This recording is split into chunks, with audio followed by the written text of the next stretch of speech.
গ্যাসের দাম বৃদ্ধির প্রতিবাদে সকাল ৬টা থেকেই রাস্তায় নামে সিপিবি, বাসদ সহ হরতাল সমর্থকরা। প্রগতিশীল ছাত্রজোটের ব্যানারে রাজধানীর শাহবাগে হরতালের সমর্থনে সড়ক অবরোধের চেষ্টা করে পিকেটাররা। দফায় দফায় মূল সড়ক অবরোধের চেষ্টা করলেও পুলিশের বাধার মুখে পড়ে তারা। হরতাল সমর্থকদের সাথে পুলিশের সংঘর্ষ বাধে। পুলিশ টিয়ারশেল ও জলকামান নিক্ষেপ করলে তারা ছত্রভঙ্গ হয়ে পড়ে।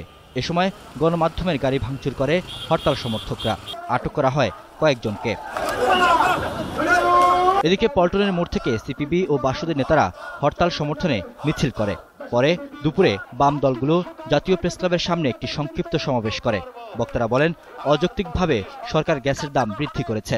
দাম না কমালে আগামী 15 মার্চ জ্বালানি মন্ত্রণালয় ঘেরাও করার ঘোষণা দেন তারা।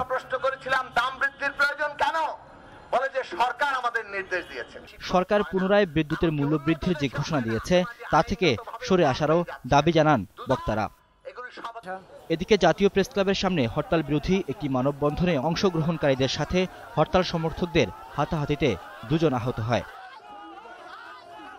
রিয়াদ সুমন, 21 টেলিভিশন, ঢাকা।